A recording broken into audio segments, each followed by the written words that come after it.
Coba bayangin, mulai 1 Juni 2026, biaya isi bensin penuh buat Expander atau Veloz di garasi kamu tiba-tiba melonjak 2 kali lipat. Wah, itu sih terapi kejut buat dompet ya.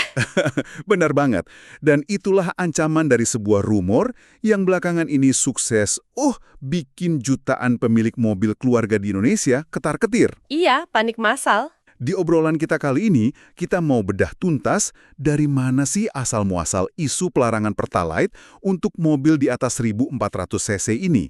Dan yang paling penting, apakah kamu beneran harus mulai merombak anggaran bulananmu sekarang juga? Kalau dipikir-pikir ya, kepanikan ini tuh sebenarnya masuk akal banget kalau kita sadar siapa yang jadi target utamanya. Maksudnya target pasarnya? Iya, rumor ini tuh nggak cuma melempar wacana kosong, tapi secara spesifik, membidik urat nadi mobilitas kelas menengah. Oh, pantesan langsung viral. Nah itu, isu ini secara terang-terangan mengklaim kalau deretan mobil LMPV sejuta umat kayak Daihatsu Xenia, Terios, Luxio, terus Toyota Yaris, Veloz. Mobil-mobil andalan keluarga banget itu. Betul, belum lagi Honda City, Mobilio, sampai Expander. Katanya mobil-mobil ini nggak bakal bisa lagi minum Pertalite. Oke, mari kita urai ini ya.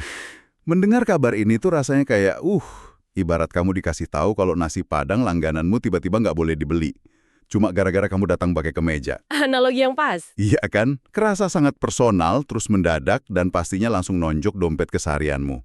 Tapi, yang bikin aku selalu penasaran tuh, kenapa harus angka 1.400 cc? Nah, Kenapa angka itu yang selalu muncul dan dijadikan patokan dalam rumor-rumor kayak gini? jadi gini, alasan kenapa angka 1.400 cc ini langganan banget muncul dalam hoax otomotif itu karena angka tersebut secara historis emang sering jadi batas psikologis di Indonesia. Batas psikologis buat regulasi. Iya, untuk regulasi pajak dan efisiensi bahan bakar. Kalau kamu perhatiin, mobil-mobil kategori LGCG atau low cost green car, Yang mobil murah ramah lingkungan itu ya?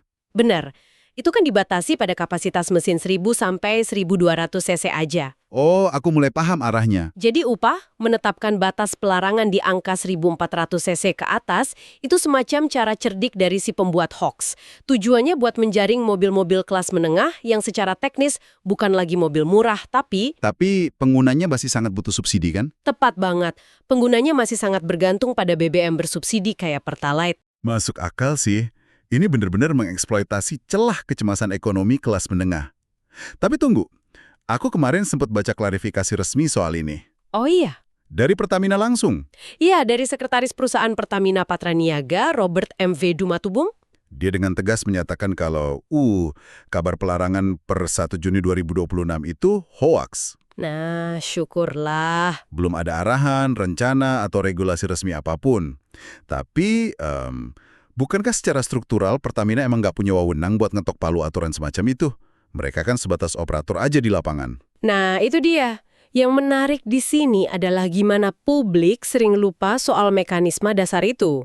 Pertamina tuh nggak bisa, bangun tidur di pagi hari terus tiba-tiba mutusin buat melarang sebuah tipe mobil beli Pertalite. Nggak bisa semena-mena gitu ya. Nggak bisa dong. Kebijakan subsidi energi itu sepenuhnya ada di tangan pemerintah.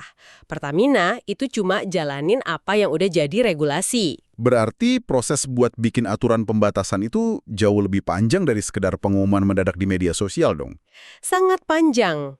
Untuk merombak skema subsidi, pemerintah harus melakukan banyak banget kajian. Lintas kementerian pula. Pasti butuh waktu berbulan-bulan tuh. Bisa jadi, mereka harus ngitung dampak inflasinya dulu, terus efek domino ke daya beli masyarakat. Belum lagi kesiapan sistem pendataan di SPBU. Oh iya, kan harus di-scan atau dicatat gitu ya di pom bensin. Betul. Pertamina tuh cuma bakal gerak kalau peraturan presiden atau regulasi turunan dari kementerian terkait udah resmi diterbitkan. Selama landasan hukumnya belum berubah, Semuanya bakal jalan kayak biasa. 100% sama. Oke, jadi buat kamu yang sempat was-was ngelihat nama mobilmu masuk dalam daftar viral kemarin, kamu bisa bernapas lega sekarang. Aman lah pokoknya. Ya, untuk saat ini. Mobil bermesin di atas 1.400 cc milikmu masih aman kok buat diisi Pertalite. Tapi, kita juga harus sadar kalau wacana pengetatan subsidi demi ngurangin beban negara dan emisi karbon ini rasanya bakal terus membayangi kita. Setuju. Rasionalisasi subsidi energi itu suka atau enggak adalah keniscayaan. cepat atau lambat negara berkembang manapun harus ngadepin ini. Nah, itu poin yang menarik banget buat ditutup. Jadi alih-alih cuma ngelihat wacana pembatasan subsidi ini sebagai hukuman buat kelas menengah, ini memunculkan satu pertanyaan besar buat kita semua. Apa tuh? Jika suatu saat nanti pemerintah benar-benar motong akses subsidi secara drastis, yang otomatis ngasih terapi kejut ke pengeluaran bulanan kita, apakah kejutan ekonomi semacam itu justru yang diam-diam kita butuhkan? Wah, ngeri sedap ya pertanyaannya. Iya kan? Siapa tahu, mungkin aja rasa sakit di dompet pas isi bensin itulah katalis yang paling efektif buat memaksa kita semua bertransisi secara massal ke era kendaraan listrik. Silahkan renungkan aja gimana wujud isi garasimu di masa depan. Sampai jumpa di obrolan berikutnya.